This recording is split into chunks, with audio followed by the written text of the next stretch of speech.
According to Companies Act 2013, while preparing balance sheet in Part 1 of Schedule 3, classification of share capitals are as follows. तो 3 category में share capital को classify किया गया है. First, authorised capital. Second, issued capital. And third आपका है subscribed capital. अब हम इन तीनों कैपिटल को वन बाय वन इनको समझते हैं कि आखिर ये हैं क्या. तो ऑथराइज कैपिटल कौन सी कैपिटल होती है? देखो, इसको एक दूसरे नाम से भी जाना जाता है जिसको आप कंपनी की नॉमिनल कैपिटल भी बोलते हैं. नाउ, ऑथराइज कैपिटल ये वो कैपिटल है जो मेमोरेंडम ऑफ एसोसिएशन में प्रिस्क्राइब करी गई है या बताई गई है that this is the maximum amount that a company can raise as share capital. यानी ये जो कैपिटल है जिसको फर्म अपने आप को ऑथराइज कराती है, इससे ज्यादा का अमाउंट वो एज शेयर कैपिटल पब्लिक से रेज नहीं कर सकती. ये बात हम समझ रहे हैं. It is the amount stated in memorandum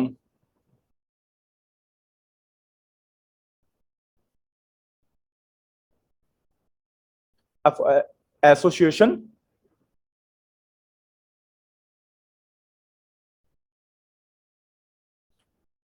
and such amount is the maximum amount.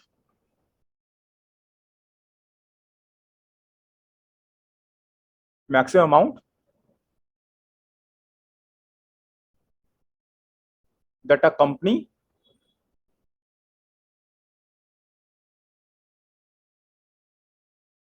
can raise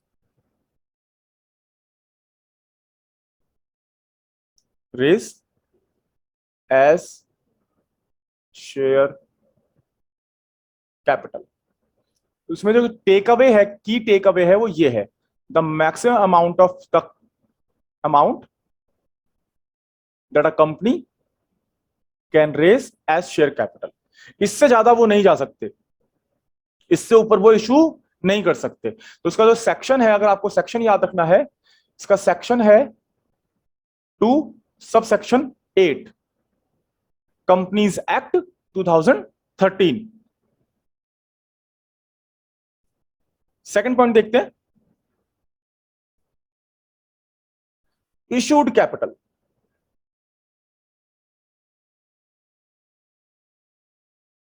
issued capital को कई बार आप नॉर्मल सेंस में इनवाइटेड भी पढ़ सकते, देखेंगे कभी ना कभी कहीं पे क्वेश्चन में या बुक में, या ऑफर्ड टू पब्लिक. और इशूड तो खैर है ही, तो इनवाइटेड हो, ऑफर्ड हो या इशूड हो, सबका मतलब एक ही है. बैलेंस शीट में लेकिन इशूड कैपिटल के नाम से लिखा जाता है. क्वेश्चन में आपको वो कई तरीके से बता सकता है कि इशूड कैपिटल क्या है. तो अगर इनवाइटेड लिखा है या ऑफर्ड लिखा है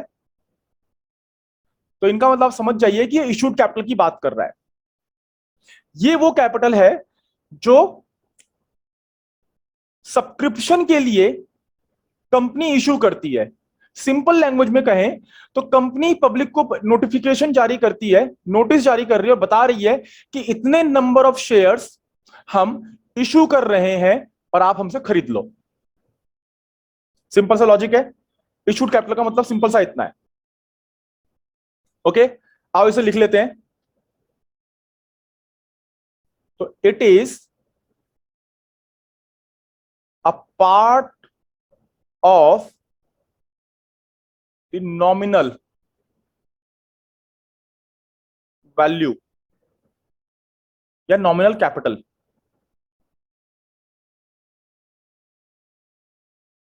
which is issued from time to time,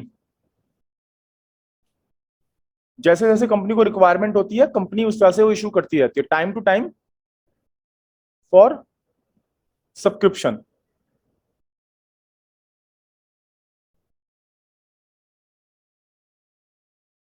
अब एक बात समझ लो यहां पे, ये इशूड कैपिटल किसी भी सिचुएशन में ऑथराइज कैपिटल से ज्यादा नहीं हो सकती। भाई देखो सिंपल सा लॉजिक है, आपका ऑथराइजेशन है, सपोज हम एक अगर एग्जांपल ले लें, एक रैंडम फिगर ले लें कि भाई आप 10 लाख रुपए से ज्यादा की शेयर कैपिटल इशू नहीं कर सकते, आपका ऑथराइजेशन ही इतने का है, तो क्या आप इससे ज्यादा की शेयर कैपिटल इशू कर सकते हैं? नहीं कर सकते इशू, आपको अलाउड ही नहीं है। तो इशूड कैपिटल एट मैक्स या तो ऑथराइज कैपिटल के बराबर होगी या उससे कम होगी, इसलिए देखो इसको बोला गया है कि issued capital is a part of the nominal capital या ऑथराइज कैपिटल। ये बात यहां पे समझने वाली है। और इसका सेक्शन क्या है, अगर आपको सेक्शन याद रखना है, इसका सेक्शन है 2 सबसेक्शन 50, ध्यान रखिएगा। सब्सक्राइब्ड कैपिटल, ये it's a part of capital जो लोगों ने सब्सक्राइब कर ली है, यानी आम जनता ने सब्सक्राइब कर ली है। इन शॉर्ट अगर सिंपल सी बात में समझें कि आपने पब्लिक को ऑफर किया कि भाई देखो मेरे पास 10,000 शेयर हैं, आप मेरे से खरीद लो, ठीक, ये आपने पब्लिक को ऑफर किया, ऑफर किया।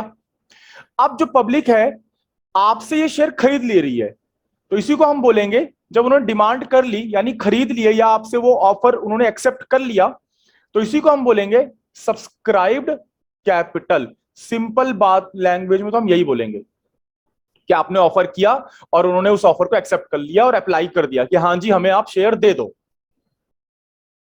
तो दिस इज सब्सक्राइब्ड कैपिटल। इसका सेक्शन है 286, इसका सेक्शन है 2 subsection 86। It's a part of the capital which is for the time being subscribed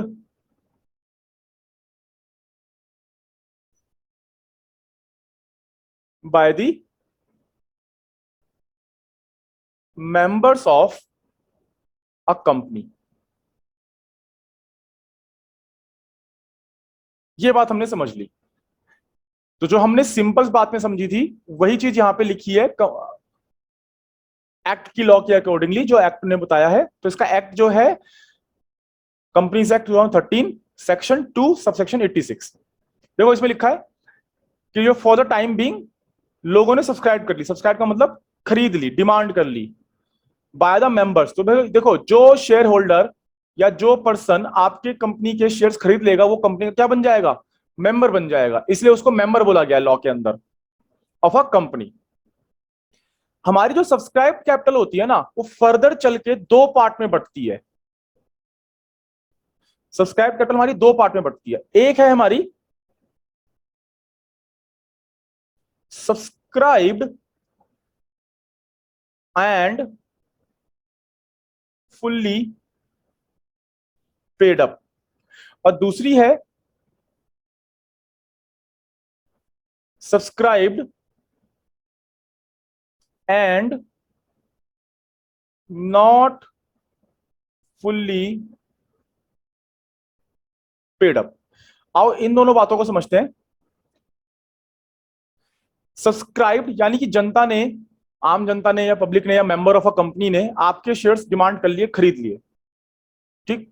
अब कंपनी क्या होती है ना, कई बार ऐसा होता है कि कंपनी को जिस हिसाब से या जितने पैसे की रिक्वायरमेंट होती है कंपनी सिर्फ उतने ही पैसे मांगती है आपको, आपसे।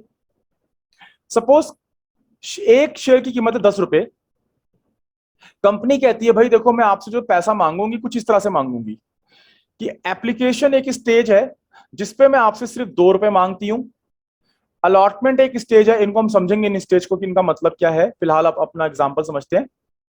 अलॉटमेंट एक स्टेज है जहां पे मैं आपसे 5 रुपए मांगूंगी, और फिर उसके बाद कॉल्स हैं सारी, इस पे मैं आपसे 3 रुपए।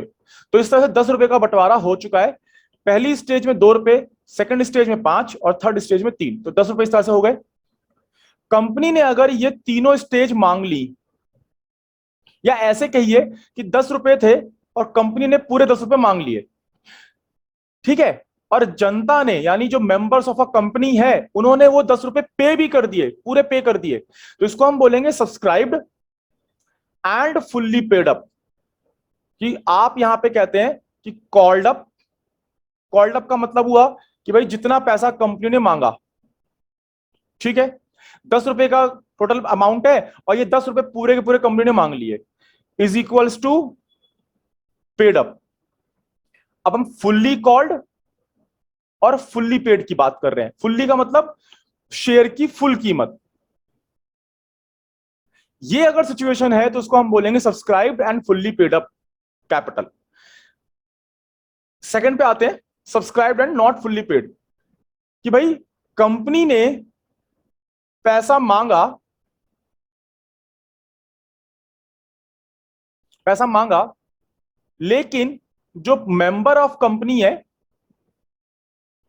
मेंबर ऑफ द कंपनी या शेयर होल्डर्स कह लीजिए, उनको हम शेयर होल्डर भी बोल सकते हैं, किसी शेयर होल्डर ने या किसी पर्टिकुलर शेयर होल्डर ने पैसा नहीं दिया, या फिर कंपनी को पैसा नहीं मिला। Subscribed and not fully paid up. भाई 10 रुपए का शेयर है, हो सकता है कि कंपनी को अभी 8 रुपए ही मिले हैं, 8 रुपए ही मिले हैं। तो ये दो कारणों से हो सकता है, इसको समझते हैं भाई। आओ, ये दो कारणों से हो सकता है। एक तो ये कि कंपनी ने अभी कुछ टोटल वैल्यू का या टोटल फेस वैल्यू का अभी कंपनी ने पैसा ही नहीं मांगा है, तो हम क्या लिख सकते हैं, not called up the total nominal value of the share. Company ने अभी पूरा पैसा ही नहीं मांगा। कंपनी कह रही है ठीक है भाई, ऐसा है, 10 रुपए हैं, आप मुझे अभी 8 रुपए दे दो, जब मुझे बाकी की जरूरत होगी तब मैं आपसे मांग लूंगा। तो जनता की इसमें कोई गलती नहीं है। भैया आप जनता से आपने मांगे ही 8 रुपए हैं, जनता ने दे दिए। बट लेकिन ये कौन सी कैटेगरी में आ जाएंगे, ये आ जाएंगे आपके subscribed and not fully called up. तो एक सिचुएशन क्या हो गई कि आपने ही यानी कंपनी ने ही पैसे नहीं मांगे, ठीक है, कंपनी ने ही पैसे नहीं मांगे। दूसरी सिचुएशन क्या हो सकती है, देखो ध्यान से, कि कंपनी ने यहां पे पैसे तो पूरे मांग लिए, तो आप क्या लिख रहे हो, आप लिख रहे हो कि फुल्ली कॉल्ड अप या कॉल्ड अप। कंपनी ने पैसे तो मांगे but has not receive it, पर अभी तक आपने रिसीव ही नहीं किया उसे। कुछ शेयर होल्डर ऐसे हो सकते हैं कि भाई पैसा मांगा और उन्होंने पे नहीं किया, कुछ भी रीजन हो सकता है, रीजन पे हमें नहीं जाना, कुछ भी रीजन हो सकता है। आपने पैसा मांगा यानी कंपनी ने पैसा मांगा और वो उन्होंने रिसीव नहीं किया।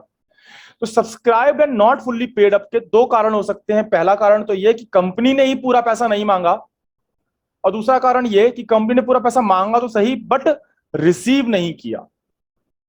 तो ये हमारी सब्सक्राइब्ड कैपिटल का के बारे में है पूरा।